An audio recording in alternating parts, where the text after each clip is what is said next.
Hello student, स्वागत है आपका आपके अपने YouTube channel education with Sanjeev में। मैं संजीव मंडार आपके सामने अपनी इंडियन ज्योग्राफी की पहली क्लास लेकर आया हूं। देखिए, हमने अपने इंट्रोडक्शन क्लास में आपको बताया था कि एसएससी जीडी को लेकर या यूपी कांस्टेबल और यूपी एसआई की जो वैकेंसी आने जा रही है उन्हें लेकर हम एक बेसिक बैच बना रहे हैं। और इस बेसिक बैच को जो बच्चा जो स्टूडेंट बहुत अच्छे से करेगा वो एडवांस बैच जो हमारे आएंगे उन्हें बहुत अच्छे से समझ पाएगा, क्योंकि अभी बेसिक पढ़ने का टाइम है, अभी एग्जाम में वैकेंसी में थोड़ा समय भी है। तो आप अपनी वे बेसिक चीज़ें बहुत अच्छे से तैयार कर लें, जिनकी वजह से आपको बहुत सारी प्रॉब्लम फेस करनी पड़ती है। बहुत सारे स्टूडेंट मैंने ऑनलाइन ऑफलाइन अपने इस 10 साल के टीचिंग कैरियर में देखे हैं, वो डायरेक्ट टू द पॉइंट आना पसंद करते हैं। वो बेसिक बात बच्चे से करते ही नहीं, जिसकी वजह से उस स्टूडेंट को बहुत प्रॉब्लम होती है। तो चलिए हम अपना समय खराब किए बिना उन बेसिक बात या उन बेसिक पॉइंट्स की बात कर लेते हैं जो बेहद इंपॉर्टेंट है। तो हमारी ये प्लेलिस्ट होगी ज्योग्राफी, इंडियन ज्योग्राफी की।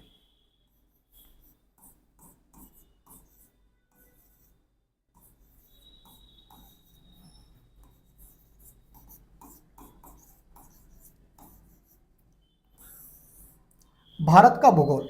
देखिए, हम क्या पढ़ना चाह रहे हैं, बिल्कुल बेसिक से अगर मैं बात करूं तो हमें पढ़ना है भारत के भूगोल में। भारत में वर्तमान समय में कितने राज्य हैं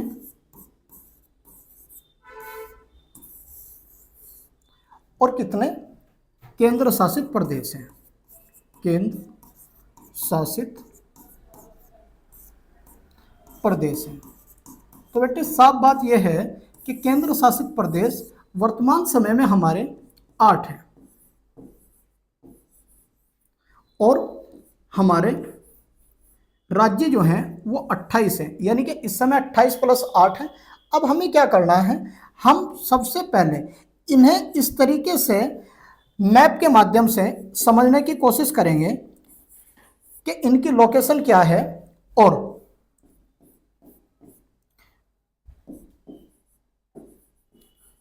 हम इन्हें किस प्रकार अपने माइंड में इमेजिनेशन के माध्यम से दर्शा सकते हैं। तो चलिए शुरू करते हैं। हमारे 8 केंद्र शासित प्रदेश, हम सबसे पहले इनकी बात करेंगे और मैं आपको यह भी दिखाऊंगा कि कैसे आप इंडियन ज्योग्राफी के इस पार्ट को इंडियन कॉन्स्टिट्यूशन से जोड़ सकते हैं, बेसिक क्लास से ही, पहली क्लास से ही। तो चलिए शुरू करते हैं।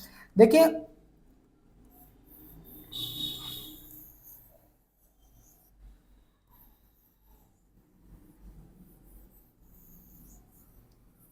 ये हमारा प्यारा भारत है, ठीक है। और इस भारत में हम उन 8 केंद्र शासित प्रदेशों की पहले बात कर लेंगे जिन्हें हम कहते हैं 8 यूटीज, यूनियन टेरिटरी, यानी कि 8 केंद्र शासित प्रदेश। तो चलिए हम बात करेंगे एक एक केंद्र शासित प्रदेश की। सबसे पहले हम बात कर लेते हैं केंद्र शासित प्रदेश में नंबर 1 दिल्ली की। देखिए, दिल्ली एक ऐसा केंद्र शासित प्रदेश है जो भारत की राष्ट्रीय राजधानी भी है। तो सबसे पहले मैं दिल्ली को येलो कलर से इंडिकेट कर रहा हूं और दिल्ली को हम देखते हैं कि महाभारत में इंद्रप्रस्थ के नाम से भी जाना जाता था, जो बहुत प्रसिद्ध हमारा जो धर्म ग्रंथ है महाभारत, उसमें इंद्रप्रस्थ का वर्णन है, जो दिल्ली का ही क्षेत्र हुआ करता था। नंबर 2 चंडीगढ़।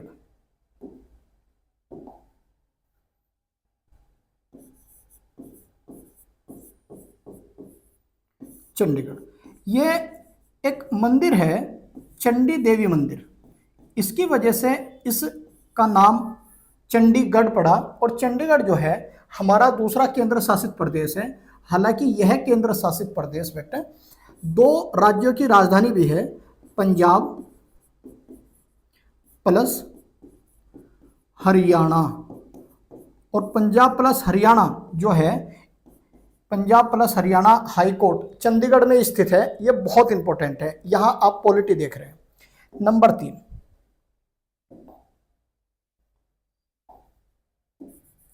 नंबर 3 मैं लिखना चाह रहा हूं J&K, जम्मू कश्मीर। और मैं इसे इंडिकेट करना चाह रहा हूं कि ये J&K है, ये जो भाग है जिसे मैंने 3 रूप में डिवाइड किया या 3 क्रॉस लाइन खींच दी, जम्मू कश्मीर, और एक इसी के साथ मैं चौथे नंबर पर भी लिख देना चाह रहा हूँ, ये ऐसे केंद्र शासित प्रदेश है और इसे मैं डॉटेड रूप में इंडिकेट करना चाह रहा हूँ, ये हमारा केंद्र शासित प्रदेश है। हालांकि इसमें मैं थोड़ा सा चेंज करना चाह रहा हूँ, मैं ये चेंज करना चाह रहा हूँ कि अगर आप देखेंगे ये वाला जो ऊपर का पार्ट मैंने दोनों साइड से ब्लैक किया है, ये हमारा POK है, POK, पाक ऑक्यूपाइड कश्मीर, और ये हमारा अक्साई चीन है। अक्साई चीन हमसे 1962 के भारत चाइना युद्ध के दौरान चीन ने ले लिया था और POK के साथ हमारा पुराना विवाद चला आ रहा है। तो POK, पाक ऑक्यूपाइड कश्मीर, ये दोनों क्षेत्र अगर छोड़ दिए जाएं, इसके बाद जो हम देख रहे हैं, ये पॉइंट मैं कर रहा हूं, ये लद्दाख है और ये है J&K। इसका नाम क्या है? J&K, और इसका नाम क्या है? लद्दाख। लद्दाख। तो ये जो आप 2 राज्य देख रहे हैं, जम्मू कश्मीर और लद्दाख, ये दोनों राज्य, दोनों को मैं ऐसे करके लिखना चाह रहा हूं, ये 31 अक्टूबर 2019 को सरदार वल्लभ भाई पटेल की जयंती पर, जन्म दिवस पर, इन दोनों केंद्र शासित प्रदेशों को अस्तित्व में लाया गया था। इससे पहले इन्हें हम जम्मू कश्मीर राज्य कहते थे। वर्तमान समय में जम्मू कश्मीर एक ऐसा केंद्र शासित प्रदेश है जिसमें 20 जिले हैं, और लद्दाख जो है एक वाइड क्षेत्र है जिसमें हम लेह क्षेत्र, या लेह इसकी राजधानी भी है, वो देखते हैं। ये एक ऐसा क्षेत्र है लद्दाख जो चाइना से लगता है। अब जम्मू कश्मीर चाइना से नहीं लगता, जम्मू कश्मीर केवल यहाँ से अगर हम इंडिकेट करें तो केवल पाकिस्तान से जम्मू कश्मीर लगता हुआ दिखाई देता है। तो ये जो 4 केंद्र शासित प्रदेश आप देख रहे हैं, ये 4 केंद्र शासित हमारे नॉर्थ इंडिया में हैं। ये दिल्ली आप देख रहे हैं, ये चंडीगढ़ आप देख रहे हैं, इसके बाद ये जम्मू कश्मीर और लद्दाख। ये 90% स्टूडेंट इन बातों को बहुत अच्छे से जानते हैं, लेकिन मैं आने वाले 4 और केंद्र शासित प्रदेशों की बात कर लेना चाहता हूं जो बहुत ज़्यादा इंपॉर्टेंट है। तो चलिए हम बात करते हैं।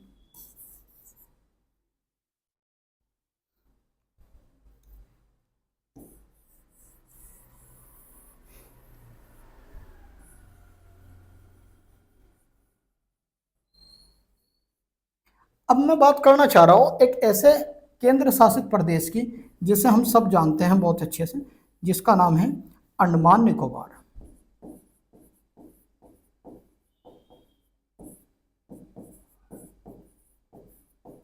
किस नाम से जानते हैं बेटा? अंडमान निकोबार। अच्छा, अंडमान निकोबार, ये बात अभी हम डिस्कस नहीं कर रहे। लगभग 572 आइलैंड्स इसमें हैं। इसकी राजधानी पोर्ट ब्लेयर है। यहाँ एक प्रसिद्ध जेल है जिसका नाम काले पानी की जेल या सेलुलर जेल है। यहाँ पर बहुत सारी और भी चीज़ें हैं, किस प्रकार के वन पाए जाते हैं, सदाहरित वन है। तो मैं ये कहना चाह रहा हूँ कि ये हमारा जो केंद्र शासित प्रदेश है, इस केंद्र शासित प्रदेश को मैं 5वें नंबर पर इंडिकेट करना चाहता हूँ। ये 5वां केंद्र शासित प्रदेश है। छठा केंद्र शासित प्रदेश मैं आपको बताना चाह रहा हूँ, यहाँ है। ये आप देख रहे हैं, ये हमारा छठा केंद्र शासित प्रदेश है। ठीक, इसे हम यहाँ लिख लेते हैं। तो छठा केंद्र शासित प्रदेश है 6 नंबर का, जिसका नाम है लक्षद्वीप। अच्छा, लक्षद्वीप इसका नाम क्यों पड़ा? अगर हम देखें तो लक्षद्वीप के बराबर में यहाँ केरल राज्य है, और केरल राज्य की जो ऑफिशियल भाषा है, जिसे हम मलयालम बोलते हैं, ये मलयालम, इसमें जो लक्ष्य है इसे लाख बोला जाता है, यानी कि लाखों द्वीप वाला। इसीलिए इसका नाम क्या पड़ा? लक्षद्वीप पड़ा। और लक्षद्वीप में एक खास बात यह है कि भारत के जो केरल का तट है उससे पश्चिम में स्थित है। इसका अपना कोई हाई कोर्ट ना होने के कारण केरल के एर्नाकुलम हाई कोर्ट से ही, एर्नाकुलम हाई कोर्ट से ही इसे जोड़ दिया गया। तो ये ध्यान रखना है कि लक्षद्वीप भी हमारा एक छठा केंद्र शासित प्रदेश है। अब हम 7वें केंद्र शासित प्रदेश की बात कर लेते हैं। और 7वां केंद्र शासित प्रदेश बहुत गजब का केंद्र शासित प्रदेश है। अगर आप इसे बहुत अच्छे से करेंगे तो आपको बहुत अच्छे से समझ में आएगा।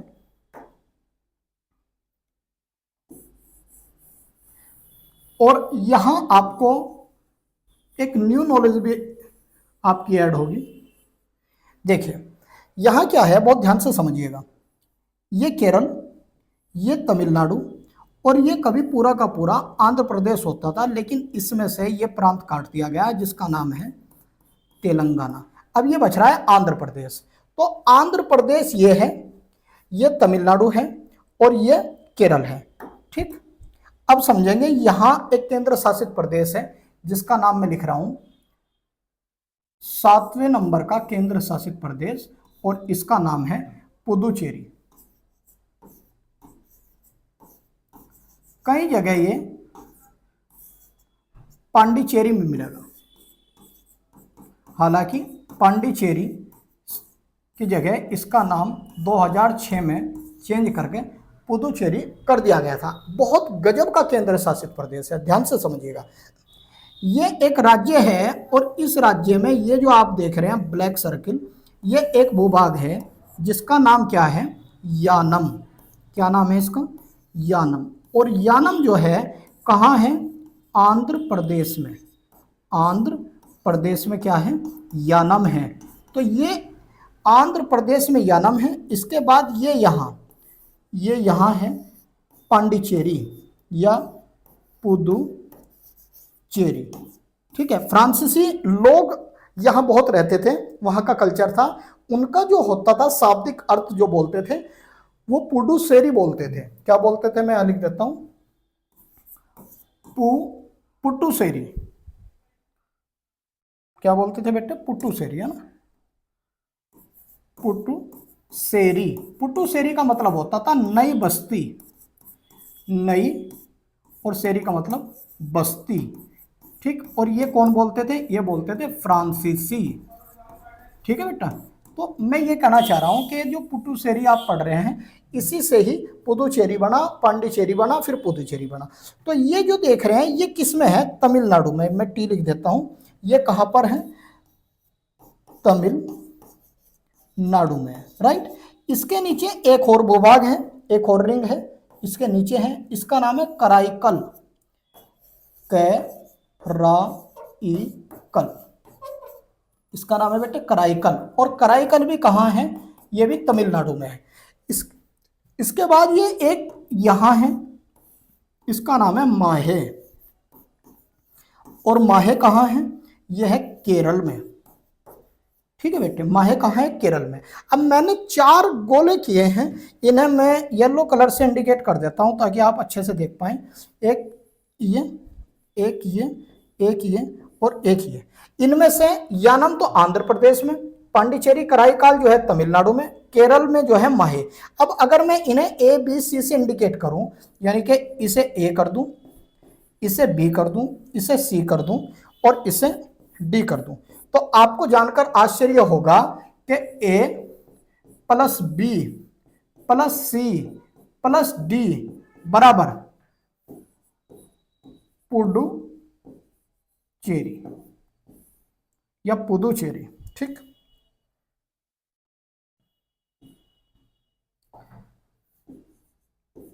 अब देखिए कितना गजब का ये बनता है क्वेश्चन कि 2 जिले मुझे स्पष्ट तौर पर दिखाई दे रहे हैं, पांडिचेरी और कराईकल तमिलनाडु में है। एक भूभाग मुझे दिखाई दे रहा है यानम जो आंध्र प्रदेश में है। एक भूभाग मुझे दिखाई दे रहा है केरल में जिसका नाम क्या है, माहे है। तो ये 4 मुझे बहुत स्पष्ट तरीके से दिख रहे हैं और ये मेरे लिए या मेरे स्टूडेंट के लिए बहुत बेसिक सी बात है। क्लास 6 की बात को मैं बहुत अच्छे से एक्सप्लेन करना चाह रहा हूं, कम से कम उसे ये पता चले कि पांडिचेरी या पुदुचेरी जो है वो कहाँ और किस तरीके से फैला हुआ है, वो किस देश के अधिकार क्षेत्र में था, मैं क्यों इसका नाम पुदुचेरी पड़ा। तो ये बेसिक चीज़ें मेरे स्टूडेंट को पता होनी चाहिए। इसी के बाद मैं यहाँ के हाई कोर्ट की बात करूँगा या ये बात करूँगा कि क्या इसका अपना एक हाई कोर्ट है। मैं ये बात करूँगा कि क्या यहाँ लोकसभा की कोई सीट है, मैं ये बात करूंगा कि क्या यहाँ राज्य विधानमंडल स्थापित होते हैं। ये सारी बातें तभी हो पाएंगी जब इसके एग्जैक्ट लोकेशन हमें पता हो। तो इसीलिए मैंने 7वां केंद्र शासित प्रदेश आपको बहुत अच्छे से एक्सप्लेन करके बताया। अब हम पढ़ते हैं 8वां केंद्र शासित प्रदेश और लास्ट है हमारा, तो हम इसे भी बहुत अच्छे से करने की कोशिश करेंगे और इसे भी आप बहुत अच्छे से जानेंगे। आपके लिए ये हो सकता है कि इस तरीके से आप पहली बार चीज़ों को जान रहे हो। ठीक है, तो हम बात कर लेते हैं।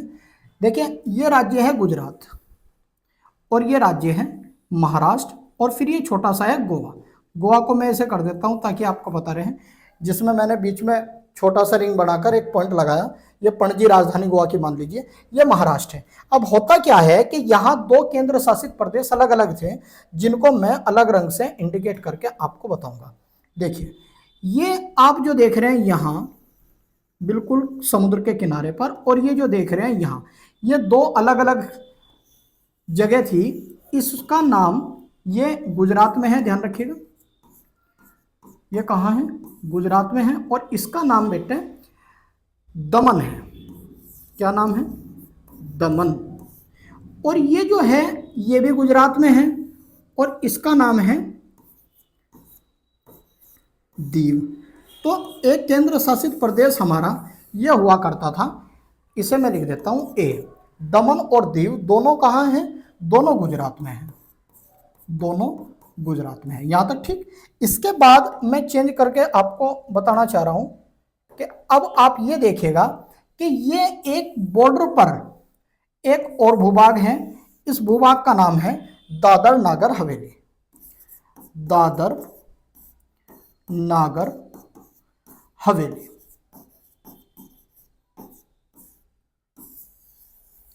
ठीक, इसे मैं कर देता हूं बी।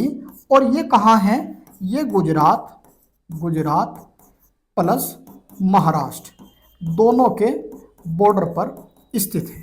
गुजरात प्लस महाराष्ट्र दोनों के बॉर्डर पर स्थित है।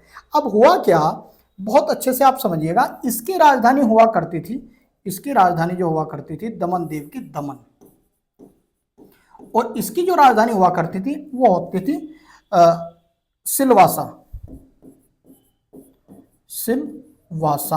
अब ये दोनों ए और बी अलग केंद्र शासित प्रदेश थे, लेकिन ए प्लस बी दोनों को जोड़ दिया गया और ये जोड़ा गया 26 जनवरी 2020 में। और अब इन्हें क्या कर दिया गया, इनका नाम मैं शॉर्ट में लिख देता हूं, दमन एंड दीव तथा दादर नागर हवेली। ये पूरा एक 8वां केंद्र शासित प्रदेश बन गया और इसकी अब राजधानी दमन है। ये बहुत इंपॉर्टेंट है। अब राजधानी क्या होगी बेटे, दमन होगी। तो देखो कितना बेहतरीन ये 8वां केंद्र शासित प्रदेश है जिसे हमने इंडिकेट किया है। दमन और दीव ये गुजरात में है। दमन कहाँ है, यहाँ कोने पे दिखाई देगा। दीव कहाँ है, यहाँ काठियावाड़ प्रायद्वीप में समुद्र किनारे दिखाई देगा। और दादर नागर हवेली कहाँ है, गुजरात महाराष्ट्र के बॉर्डर पर एक साथ यहाँ दिखाई देगा। और इनकी अलग अलग राजधानी होती थी, इसकी दमन होती थी, इसकी सिलवासा होती थी या सिलवास होती थी, सिलवासा है ना।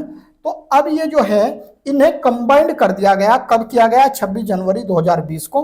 और ए प्लस बी को जोड़कर क्या बना दिया गया, दमन एंड दीव दादर नागर हवेली। ये हमारा 8वां केंद्र शासित प्रदेश और अब इसकी राजधानी दमन है। तो ये हमारे केंद्र शासित प्रदेश थे। मैं बेटा आपको इसलिए बताना चाह रहा हूं कि मेरा उद्देश्य क्या है।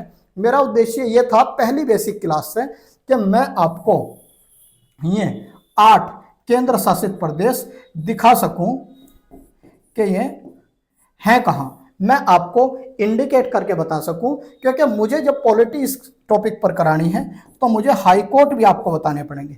जब हाई कोर्ट में आपको बताऊंगा, या इस टाइप का क्वेश्चन बहुत ज़्यादा बार देखता हूं मैं कि पांडिचेरी किस हाई कोर्ट के अंतर्गत आता है या किस राज्य के हाई कोर्ट के अंतर्गत आता है। जब मैं देखता हूं कि लक्षद्वीप किस राज्य के हाई कोर्ट के अंतर्गत आता है। जब मैं देखता हूं कि दमन दीव दादर नागर हवेली किस हाई कोर्ट के अंतर्गत आता है। जब मैं देखता हूं कि अंडमान निकोबार किस राज्य के हाई कोर्ट के अंतर्गत आता है, तो मेरे स्टूडेंट को बड़ी प्रॉब्लम होती है, क्योंकि वो उसकी एग्जैक्ट लोकेशन नहीं जानता, और जब वो लोकेशन नहीं जानता तो बराबर वाले हाई कोर्ट से वो कैसे उसे अटैच करेगा, ये बहुत दिक्कत का विषय है। तो इसीलिए मैंने आपको आज इस छोटी सी क्लास में अपने ये 8 केंद्र शासित प्रदेश बताने की कोशिश की, और इन केंद्र शासित प्रदेश के बाद मैं राज्यों की बात करूंगा। सेकंड क्लास में हम बहुत अच्छे से इनकी बात कर पाएंगे। तो अपनी क्लास को यहीं विराम देता हूं।